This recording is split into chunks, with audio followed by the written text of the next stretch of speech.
I never met anyone more different than Peter Westbrook and his dad, Dr. Dennis Westbrook. Dr. Westbrook didn't strike me as any different from any of the other whitecoats that roam around the halls of the Foundation facility. Aloof, hard to approach, constantly tired, and walking like he had the weight of the world on his shoulders.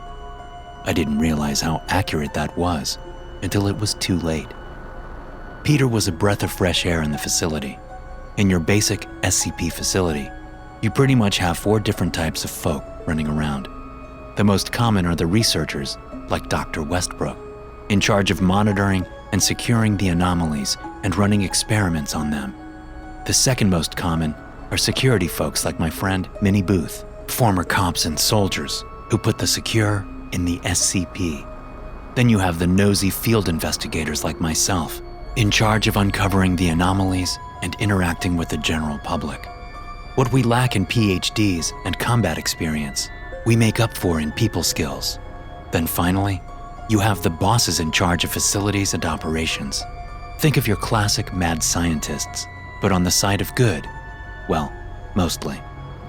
Peter didn't fit into any of these categories. I wondered why a 12-year-old was given free roam of the building. The SCP definitely didn't have a bring your kids to work day, but Peter never seemed to leave. My suspicions about the kid were immediately dashed when he met my dog, Book. "Dog!" he cried, and rushed over and hugged him. The kid was all right by Book, which made him all right by me. Dogs are better judges of character than most humans. Over time, as we drifted in and out of the facility, Book and I got to know Peter pretty well. Given a choice between most of the hardasses that make up the Foundation, I'd hang out and talk comics with a 12-year-old any day. He had more energy than most kids his age and latched onto any subject with a passion. And the kid never got tired of hearing my stories. I told him the story of a stone statue that had fallen in love, berries that would make you fart yourself to death, and the time Book and I fought a mummy and a werewolf. Okay, so maybe that last one never happened, or at least, not yet. When you work for the Foundation, even for a short time like me, you collect a lot of weird stories. The problem is, you can't share them with anyone. Since Peter was given free rein in the facility, I didn't think I breached any security protocols. Not that I cared that much if I did.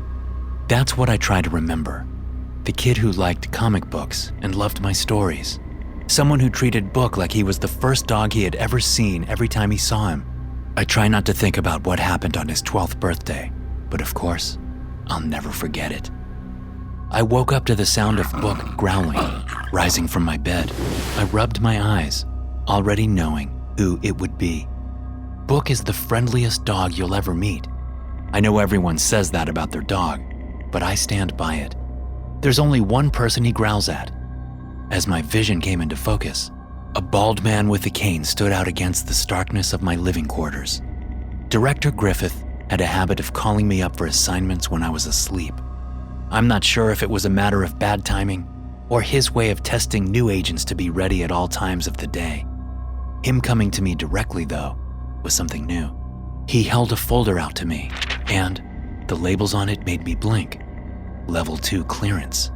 The last I checked, I only had level 1. "Read it on the way to the sub-basement." "Right," I yawned and started to follow him. Griffith took one look at me, cleared his throat, and gestured down.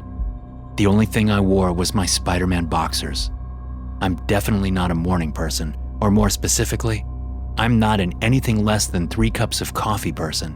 The lack of alertness dulled my embarrassment as I quickly slung myself into some jeans and a t-shirt, then followed after Griffith with Book in tow. I opened the folder and began scrolling. My eyes widened as the contents woke me up faster than a whole pot of coffee mixed with amphetamines. "Oh, bullshit," I said as we reached the elevator. Director Griffith pressed the call button. "I think I would have noticed if Earth had a second moon. I think everyone would have noticed." Griffith gave no indication of amusement as he stepped into the elevator. "Keep reading." Book and I stepped after him, and I scanned the rest of the dossier. As with most things within the Foundation, the details were even weirder than the broad strokes. Not only did a second moon spontaneously come into being 12 years ago, but it was also symbiotically linked to a child born on the same day. The moon grew exponentially every year on the child's birthday. Its increasing gravity made it a dire threat to the planet. To make matters worse, whatever happened to the moon would happen to the child. The moon, or SCP-5808 rather, was being masked using another anomaly from the general public. The kid, SCP-5808-1, was contained on site under the care of Dr. Dennis Westbrook. Westbrook?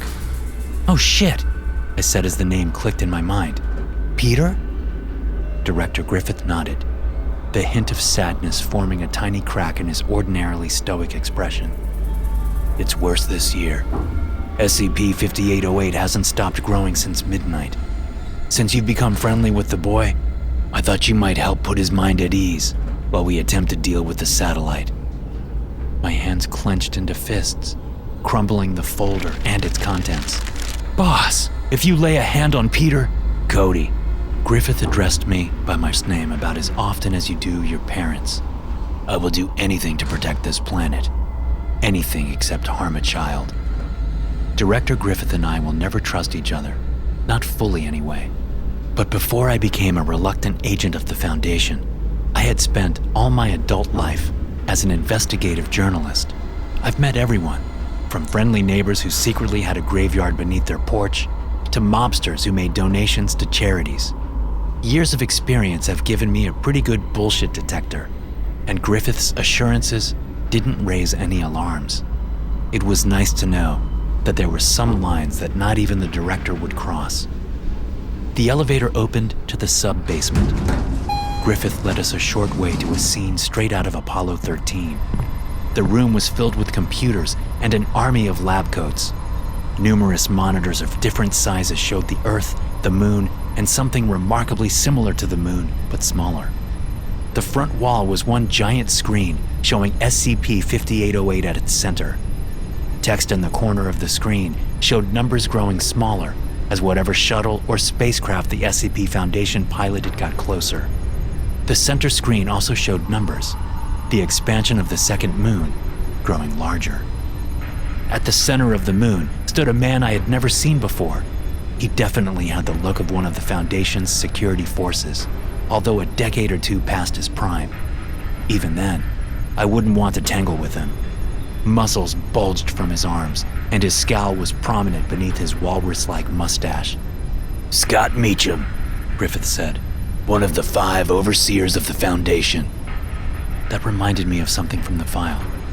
Is that what 05 stands for? Saw them a few times in the file. Griffith nodded. They're a counterfoil to the members of the Ethics Committee. We've disagreed on how to handle this particular anomaly. I blinked. We? The guy who drugged, kidnapped, and indentured me is on the Ethics Committee?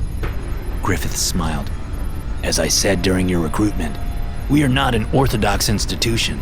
Therefore... Right, I sighed. Unorthodox ethics. Sounds like an excuse to be a... Book! Peter's voice cut off my estimation of Griffith's ethical standards as he ran over. Book met him halfway, and they collided in a storm of excited giggles and barks. The file puts things in a new perspective. Peter had spent his whole life in the SCP facility, living here with his father. Book might have been the first dog he had ever seen in person. Peter's father was close behind him. The tired expression usually on his face was magnified by 100. He reached out and shook the director's hand with a smile more sincere than I'd ever seen between an employer and a subordinate. Thanks for getting them, John. It surprised me that the director had such a common given name and that anyone working under him would have knowledge of it. I think it'll put Peter more at ease. Anything I can do, Dennis? Director Griffith put his hand on Westbrook's shoulder. All 5 overseers voted for this operation. There's not much I can do. Well, we'll just have to hope for the best, won't we? Dr. Westbrook's smile wasn't convincing. I couldn't blame him. Every attempt at severing the connection between SCP-5808 and his son had ended in failure. He was barely holding on for Peter's sake. We all slid into the only unoccupied table to watch. Director Griffith quickly explained what would happen. The shuttle would fire some kind of gravity repulsor ray commandeered from the SCP vaults. The idea was that they would push SCP-5808 away from the Earth's orbit and hope that the resulting distance would sever the links between it and Peter. "Thanks for the birthday presents, Cody," Peter smiled, and I matched his smile in return. While I don't have a salary in the traditional sense, I was recently issued a black credit card on the SCP's tab. It's supposed to be for anything we might need in the field, so that angry shop owners don't rat us out to the feds when we commandeered equipment. I had used it to get Peter a stack of old paperbacks of anthology comics, the kind filled with weird stories that had been the mainstay before capes and costumes had muscled their way in. "I figured you would like some stories until I stock up on some new ones." I gestured toward the main monitor. "But hey, looks like you're going to have a story of your own to tell." Peter's smile widened as we turned back to the screen. Something from the craft rippled outward, a shimmering light that I called a tractor beam, which only got a scoff from Director Griffith. At first, nothing happened, but then slowly, the moon moved back, slow and steady at first, but then it began to shake. Peter convulsed in the chair next to me. The tech shouted something about instability, but Overseer Meacham barked at them to increase the intensity. The vibrations grew more intense on the moon, and cracks formed on the surface. Peter screamed as his arms and legs bent back at odd angles. His father rushed to his side, and Griffith and I bolted up from our chairs. The boy's body started to fold in on itself. The only thing louder than the cracking of his bone was his screams, and the stench of blood filled the air. "Do not stop!" Meacham yelled over the sound of Peter's breaking body. "Get him to the medical wing!" Griffith snapped to some nearby scientists and limped toward Meacham. "Overseer Meacham, cancel the operation now!" Meacham crossed his arms. "You're too attached to the family, Director. Do you honestly expect me to risk all the children of Earth for the sake of one?" I gave Meacham my 2 cents. "We've got more PhDs in this facility than a Mensa convention. Call it off and give us time." He wove me away like a fly. "Security, remove Agent Hale from the room." "How about I remove you, you cold-hearted son of a—" I grabbed Meacham by the collar, and his hands came to life in a blur. My wrist cracked as Meacham bent it at an angle it was never meant to go in. I grunted and swore louder, but he refused to let go. Not until Director Griffith shoved the end of his cane straight into the Overseer's groin. Meacham bent over, and Griffith thrust again, striking him in his throat. Meacham gurgled, but the old man didn't stop. He swung his cane, cracking it in half across Meacham's thick head. The bigger man fell to the ground like a pile of bricks. Griffith stood panting, holding himself up awkwardly against one of the monitors. Several security guards approached, but the old man righted himself and stared them down. "Overseer Meacham is indisposed. Pursuant to Foundation protocol as ranking on-site member, I'm assuming control of the operation. Stand down." The guards exchanged confused looks but backed off. Several medics rushed Peter onto a gurney as Director Griffith called off the cruiser's repulsor maneuvers. We waited until the orders were followed before running to the medical wing. An hour later, we were all in a hospital room. Peter had regained consciousness, and all of us stood there in silence, me with my wrist in a cast. The only sound was the beeping of the monitors and the rise and fall of the machine that allowed Peter to breathe. "My wife and I had terrible timing," Dennis said as he sat near the bed, head in his hands. "We had Peter late in life, long after we thought our child-rearing days were behind us. He has an older brother and sister, you know. One's getting ready to graduate college, the other's getting married." The doctor and I exchanged glances at each other and didn't know what to say. What could you say to someone whose world was about to end, when the whole world could end? Dennis looked up to us and smiled sadly. "Could you give us a minute alone?" At the time, I thought it was a reasonable request. Director Griffith and I walked back to the operation room, not saying a word. Usually, I chain smoke and binge on coffee in situations like the one we were in. Since I couldn't do the former, I did the latter and got myself and the director a cup. He conferred with the other scientists about possible alternative solutions, but most of the jargon went over my head. Then the klaxon alarms went off and the room flashed red. Director Griffith, one of the techs yelled. SCP-5808 is expanding again, faster than before. No, it can't be expanding. I looked up to see Dr. Westbrook standing at the door. His mouth dropped open, and all the blood drained from his face. It should have stopped. It should be over. It should be over. What have I done to you, Peter? Was this all for nothing? I rushed into Peter's room. His life support was disconnected. He was dead. Dr. Westbrook, what the hell did you do? Westbrook turned as if he didn't hear me. I followed him out the hall, but he was already sprinting. The man was older, but in considerably better shape than I was. He rushed into the quarters that he shared with his son. The door's lock clicked behind him as I began pounding on the door. Director Griffith came gasping down the hallway behind me. Dennis! He yelled. Open the... A single gunshot erupted from behind the door. After that, the alarms stopped. SCP-5808 crumbled apart across the monitors as security broke down the door to Dr. Westbrook's room. We watched as the second moon broke apart into nothingness. Everyone thought that SCP-5808 had only been linked to Peter, but it had also been connected to his father all along. Dr. Westbrook had saved the world, but it had cost him everything. Do you know why I recruited you? I looked over at Director Griffith in numb shock as he kept talking. Because of your articles. You have a talent for seeing things that other people don't. I felt heat behind my eyes, and my throat tightened. Not this time. But maybe you would have. If I had brought this to you sooner, given you access to the file earlier, maybe things would have played out differently. And maybe they wouldn't have. Maybe not. But I at least can make sure we won't be wondering the same thing in the future. Director Griffith stood from his chair.